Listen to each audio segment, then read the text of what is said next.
What is going on, guys? It is me, DevilNeverCry, and I'm back from the London event that occurred yesterday. Now, for those of you who don't know, there was a DMC5 event that occurred yesterday in London where we got to get our hands on the game. And obviously, as you can see, I'm rocking some DMC5 merch.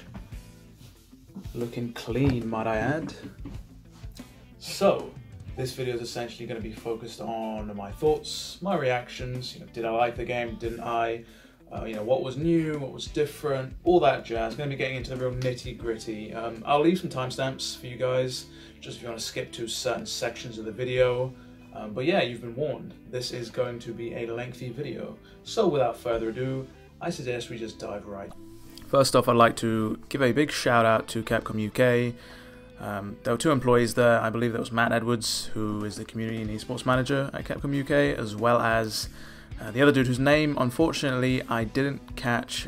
If somebody who was at the event knows who he is, feel free to leave that down in the description. But shout out to those two. They set everything up at the bar, like all the stations and everything. They were cool peeps. Once you got chatting to them, you could tell that they were big fans of these series. I'd also like to give a shout out to the loading bar server. Obviously, the event was hosted in a bar. They're very gracious, cool peeps. They were there the entire night, obviously serving drinks, running a bar. But yeah, they ensured everything went together smoothly. So, big shout out to those guys. With that out of the way, let's delve into the details here. So, the event ran from 6 PM to 11 PM at the loading bar server. There were 6 stations of DMC5 set up to play, with prizes for achieving certain things. Now, if you managed to get a triple S rank during gameplay, if you got that style bar all the way up there, you were awarded a DMC5 t-shirt, which is the one you just saw me wearing. Now, if you managed to S rank the demo, which I believe only a handful of people did, you won a free drink, the DevilNeverCry. So that's essentially it. I mean, you got to play as many times as you wanted. Obviously, newcomers got priority, so once you finished playing, you'd hop to the back of the line, even though there wasn't really technically a line, but you know what I mean. You let other people go first, especially if they haven't played the game.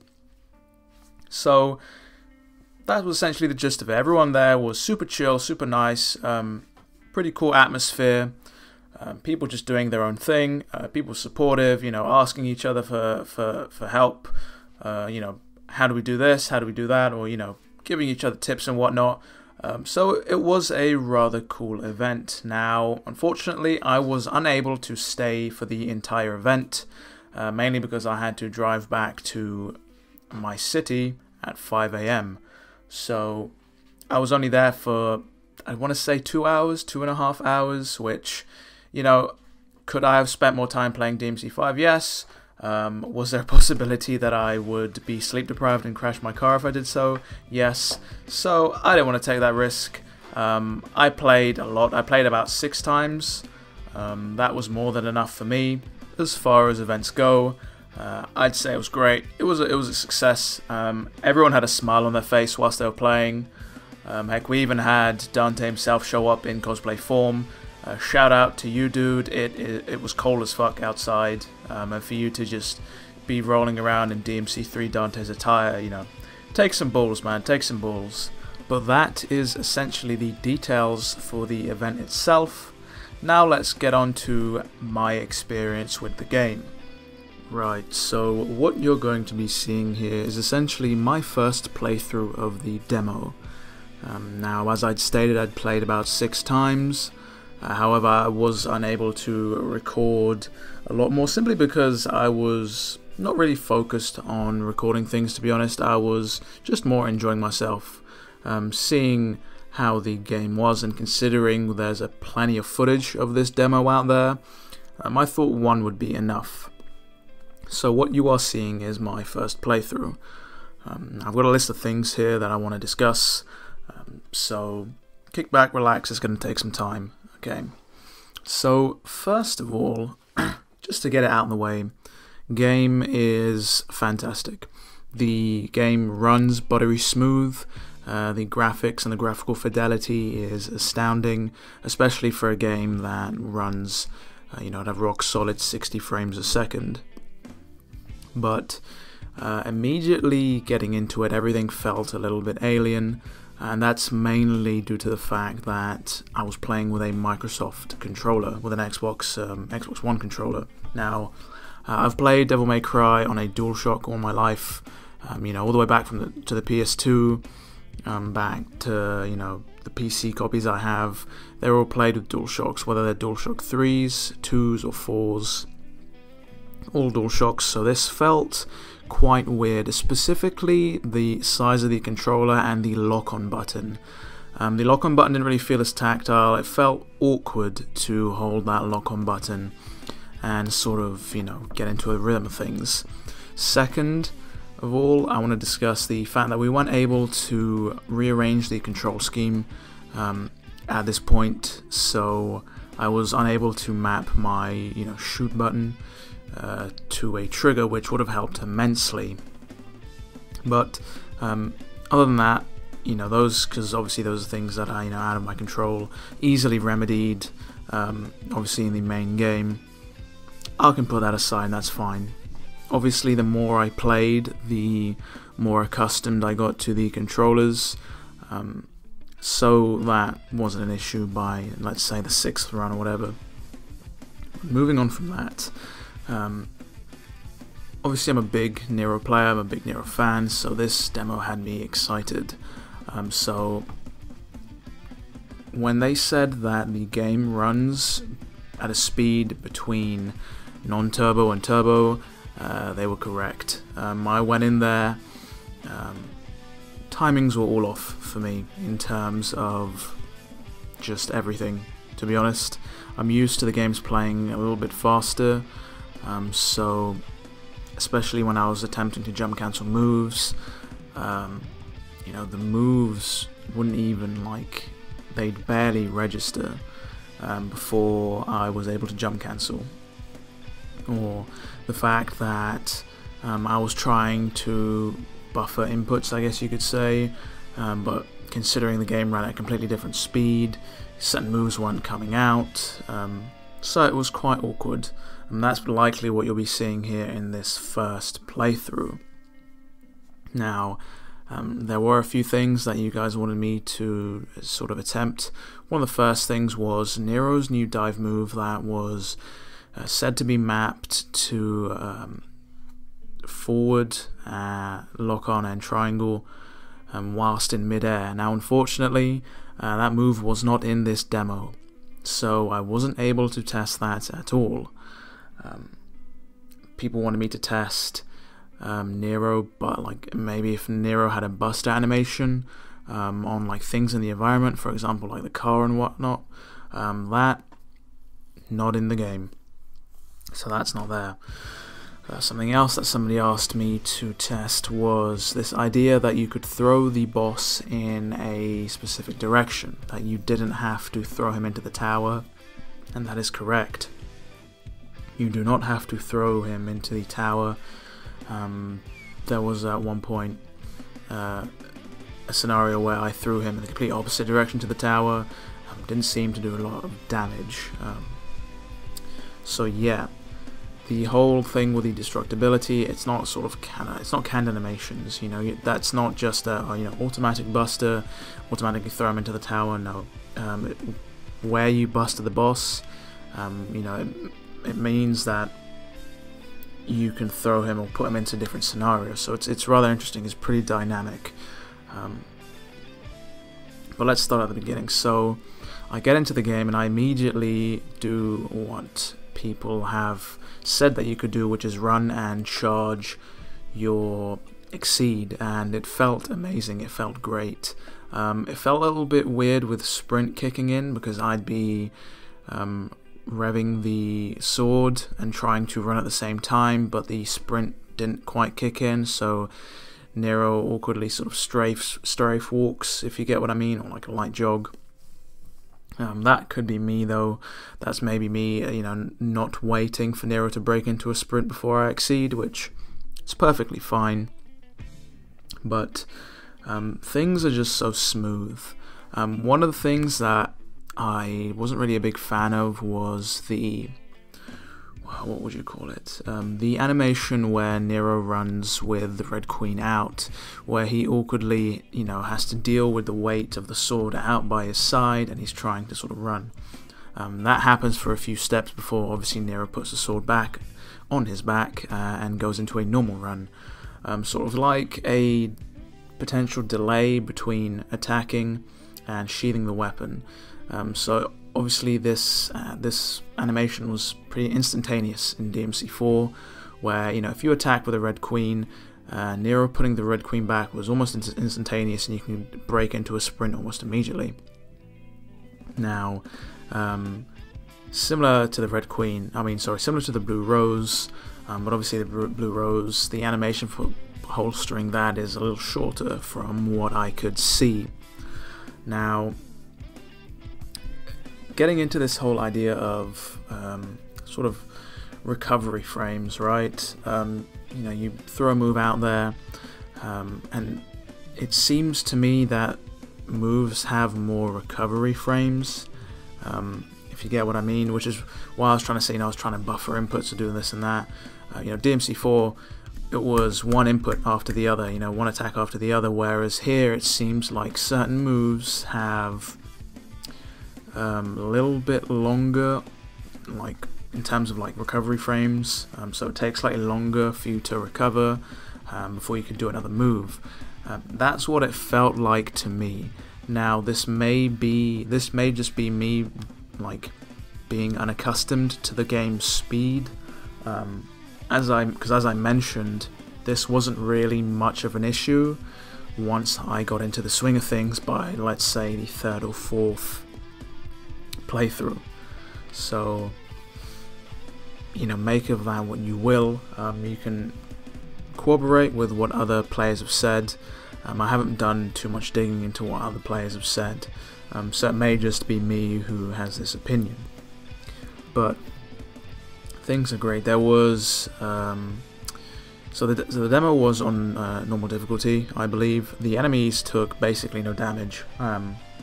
Sorry, they took a lot of damage, and I meant to say they had almost no health. So we got pretty much 3 different enemy types, 4 if you count the boss. So we had these standard mosquito dudes that you see. Then we had these sort of red, almost crystallized mosquito enemies, which they seem to have this sort of super armor. They weren't stunned by your attacks whatsoever, exceeded, non-exceeded. The only thing that managed to stun them was me snatching them mid-air, or bustering them. I say bustering, I mean hitting them with your Devil Breaker, and they're rather interesting because they're these enemies that their whole goal is to run away. So they literally have the animation where they'd, creep away at you as fast as they could, and then they'd start digging into the floor, sort of like in an attempt to disappear. At the same time, a bunch of other enemies spawned in to distract you, pull lock on, pull your aggro, so that this other enemy could get away. I'd killed this specific enemy, special enemy. Nothing really seemed to happen, so I'm sort of unsure as to what their purpose is. But yeah, then we get the sort of Beelzebub enemies, the enemies with like a glowing green, like a vibrant green sack that fly. I didn't really see much of their attack patterns because, to be honest, they went down like nothing, to be honest. They were easy. Literally one buster attack with the devil, with the Buster Breaker, kills them instantly. And so yeah, I didn't really get a look at their attack patterns or the damage. That's one thing I want to mention, right? So obviously going through the entire game, the entire demo, to get an S rank you had to essentially just no damage the entire thing, which led to a lot of frustration, if I'm honest. I played 6 times, and it was only on the 6th and final run which I got stupidly close to getting the S rank, to no damaging it, to the point where there were I think 4 4 or 5 people crowding around, just watching, you know, hyped up. But I choked last minute. I realized I didn't have my Buster Breaker equipped, and so I missed that prompt with the Goliath boss, which led him to do his bunch of other moves. Fine, I dodged them, but I got into the situation where the boss was literally, I want to say one or two hits away from death, and I had no breaker, so I had nothing. I had no advanced aerial maneuverability. I had no access to, you know, chip damage or anything of the sort. Nothing, you know, no cancels, nothing like that. And the boss did its Dyson Vacuum move, which is a full screen move, might I add. And I got clipped. I took chip damage off of that, and then I killed the boss. But I was fuming by the end of it, because that was my last run. It would have been great to go out on that, but no dice for me. Speaking to the staff at the event, they obviously did mention that in the full and final game, the game isn't going to work like that. So it will be sort of lenient in terms of getting the S rank, which is fine, it's fair enough. As to why they made the playable demo like that, I don't understand, to be honest. It doesn't really make much sense. But they made it so that the only way you can get an S rank was if you got the no damage multiplier at the end of a mission. Because the enemies took too much damage for you to style on them and rack up a lot of style points. So the 1.5 multiplier was the only way to get that S rank. Looking at the end result end result screen, there was the ability for you to go into the details where it gave a breakdown of all the cool things you did during gameplay, which you were awarded bonus red orbs for. So that was a la DMC, like the reboot. Unfortunately, I didn't manage to capture any of that. I wish I did. But there was like literally a breakdown of the things. You couldn't actually click to see the criteria, but obviously you could sort of gather what exactly it was by the name of the sort of like bonus, you could say. But the game is shaping up to be really great, I believe. In terms of turbo mode, no answer on that, but it is a game that is in between speeds, between 4 and, you know, turbo 4 and non-turbo 4. So it feels fresh, it feels new, it does feel quite odd, I guess you could say. But again, you get accustomed to it super easy and it's fine. Nothing wrong.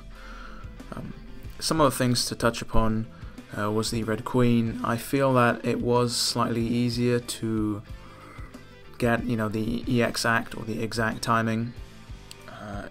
The mechanic obviously works differently. Previous games, you time it right, you get one full lamp. In this game, the lamps seem to be sort of progressive, so if you get exact timing, I believe a large portion of one of the lamps fills up, if not an entire lamp. But if you get dodge timing, like if you get weird timing, if your timing's off, you still get a tiny bit of exceed. So they're sort of rewarding players for trying, you know what I mean? Just for trying, which makes sense. It's an interesting addition. In terms of the Blue Rose, I went over all the changes in depth in another video. However, it works exactly like I'd mentioned, like we'd all seen. You have the color up skill, you hold the button, and the 3 sort of bullets underneath. Well, I guess you could say there were 6 bullets, but they're in pairs, so it looks like 3.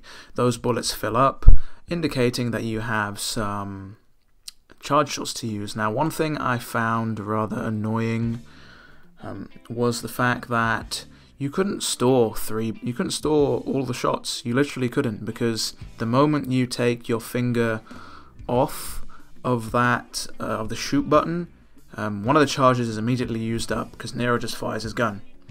And I tried everything to not fire this bullet. I tried to roll cancel out of it. I tried to, carry it into a cutscene, or like a cutaway moment. Nope. Nothing seems to stop you from expending one of those charge shots, which kind of sucks, to be honest. Maybe it's just me not finding a way to do it, but from what I could tell, you couldn't really get away with charging all three. The moment you you couldn't charge 3 ahead of a fight you're preparing for, because the moment you let go, 1 charge is used, which is interesting. But interesting addition. I don't know how that's going to work, but who knows. But let's get onto the breaker system here for a second, because I was rambling there. But let's get onto the breaker system. So obviously there was quite a lot of backlash when this thing was shown, and that means the pasta breaker is a pretty big deal because it's the only way for you to switch.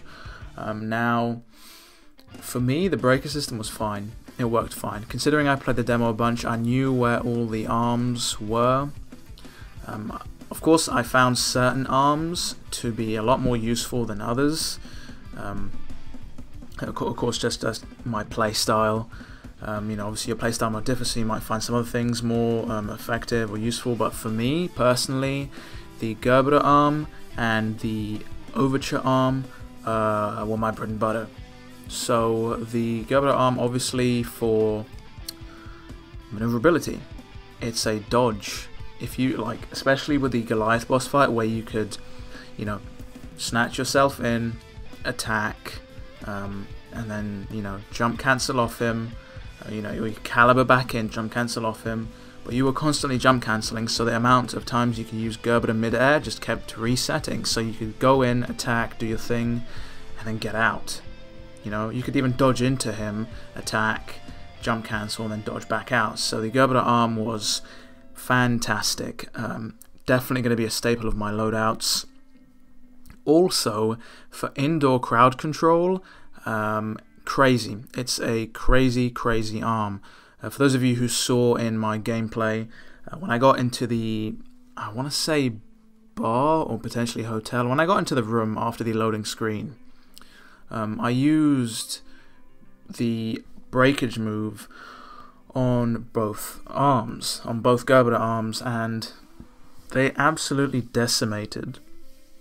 They literally ruined the enemies. 2 of them, and that entire encounter was skipped, which goes to show that in an indoor enclosed environment, fantastic. When I was fighting Goliath in that church when we fell in, it surprisingly didn't do as much damage as I thought it would, but it still did a fair amount of damage. Now for the Overture arm, moving on to that, what I liked was its breakage move as well. I didn't really like its standard move because it seemed, in my opinion, again, it seemed to have a lot of recovery frames, a lot more than maybe the Buster, like a whiffed Buster. That may be me, that might just be me, but I feel it did. I like the Overture arm for its breakage move because it does stupid damage. You put one of these into an enemy, you hit square just to shoot, and you do Dumbo damage. Dumbo levels of damage. That's right. Like Disney levels of fantasy damage. Like, this shit was intense. Putting it into the Goliath, easy stun, takes off a large portion of health. Heck, if you put it into one enemy and you kick him, which is obviously the animation that happens whenever you use the move, and if you angle it right and you kick him into another group of enemies, you fire away, easy triple S rank. Does again, as I said, a fuck ton of damage. So those 2, bread and butter staple. Now for the Buster arm, to be honest, not really a massive fan, I might say. Obviously it only does the things that the DMC4 arm did, but again, in the context of this game, pretty, not, I wouldn't say rubbish, but it's just meh, you know, it doesn't have a lot of usability. It's got 2 moves, that's all it does. A buster and then a longer buster animation. The only time that it was useful for me was against the boss fight. Now, stun the boss, buster him, fantastic. One thing I didn't see people doing at this event was using the breakage move on the boss, because if you charge up the buster and let loose instead of just tapping it, Nero does, like, he might do more Bowser spins with the boss first of all, but he does an enormous amount of damage, a broken level of damage. You can take off pretty much like half the boss's health if you get this right. Other than that, useless, to be honest, for me. You could do so many, like, use so many other arms. You know, they have so many other uses than this buster arm. I just didn't really see the point of carrying it around. Yeah, maybe if you don't have any other arms, fine, but then again, you know, why not just do a stubless run? And then we get onto Punchline. Punchline was good for locking an enemy down. Now, obviously enemies, you know, if you want to get to an enemy and you want to lock it down so it doesn't do any long range attacks, just throw a Punchline out, and then you can streak, snatch, do whatever. It will keep the enemy busy. The free ride move, I guess you could call it, fantastic, it's sick. Very easy to mess it up and break your arm, it'll get you landed on your ass, but it's cool, it's interesting. It doesn't work as well in enclosed spaces, obviously, because it's an enclosed space, but when you're out and about the environment, it works perfectly. One of the moves I used was obviously the breakage move, which is like the Shin Shoryuken move that he's got, where he charges up the uppercut. Fantastic move, by the way, not just in terms of like design, like visual design, but it's just like a real impact, essentially. And it does again a dumb amount of damage.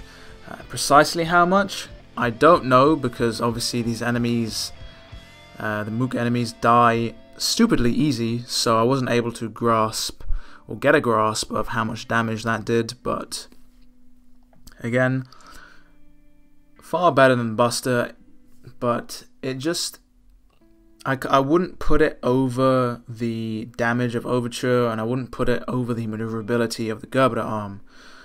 So for me, in this demo in particular, it was like, you know, 3 out of 4 for me, 3rd place. Managed to get the hood taunt that everyone, you know, was talking about, getting hyped out. Very easy, in fact, to get this taunt to just to get this to trigger.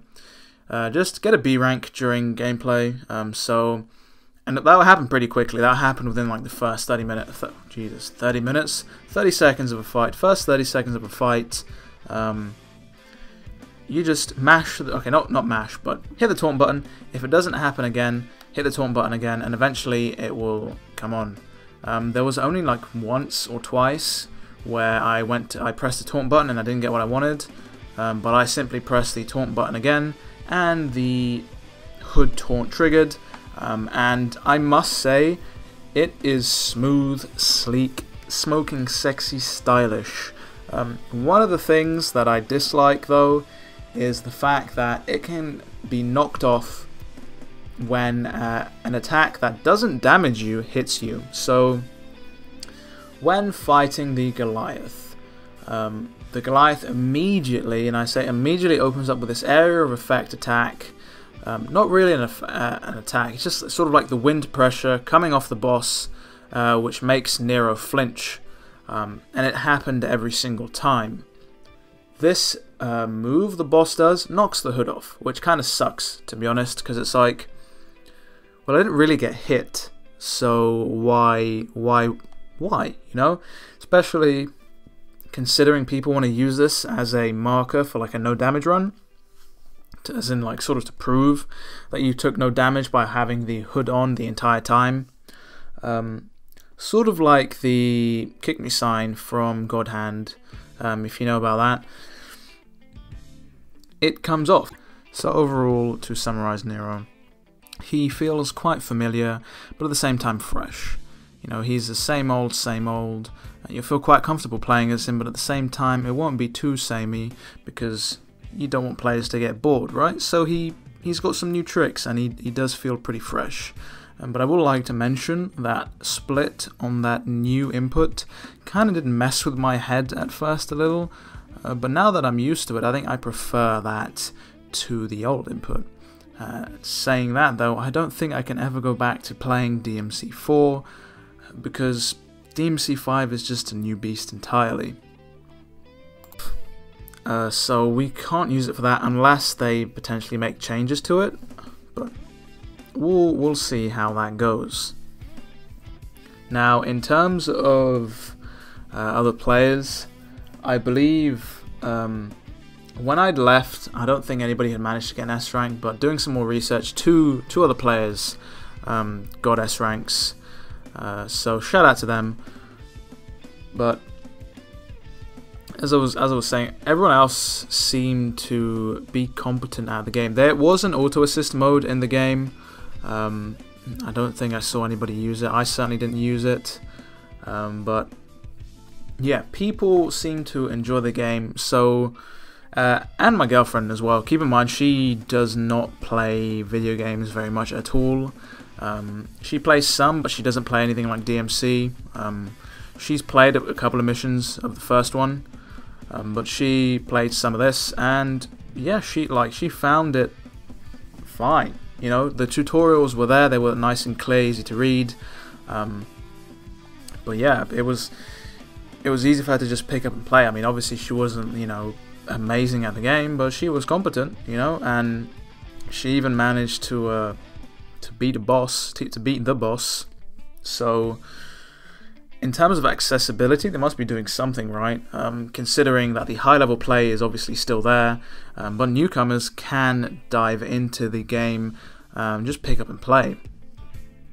In terms of myself, obviously since I'm wearing the t-shirt, I managed to get some triple S ranks.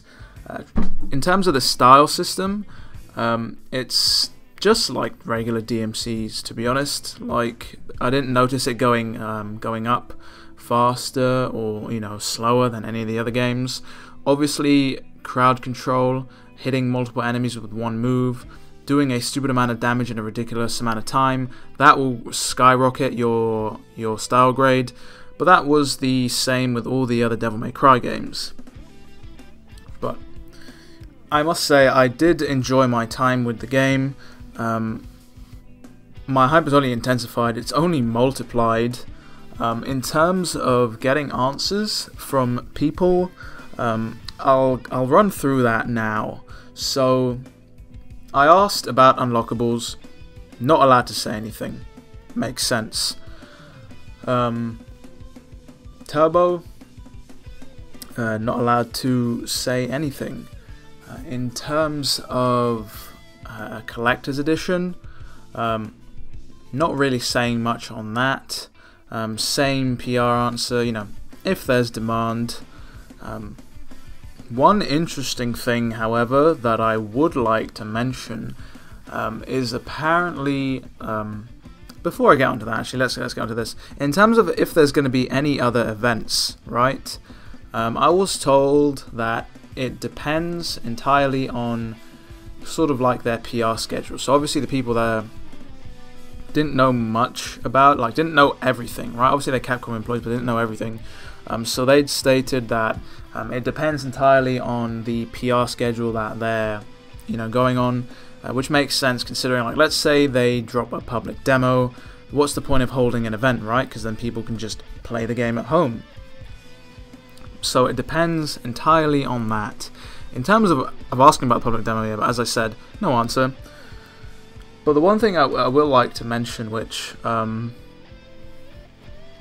it's not going to get anybody into trouble. It's not like anything big, but apparently the game is playable start to finish.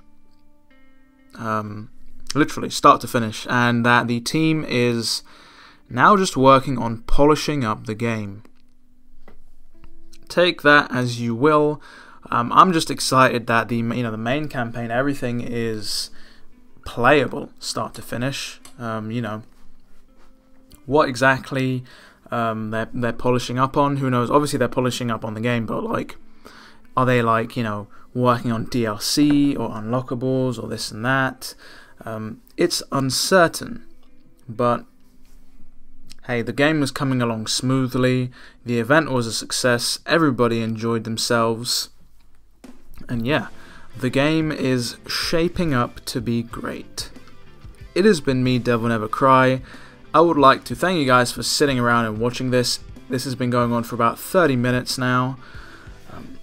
If you want to get at me personally on Twitter, I'll leave a link down to that in the description below.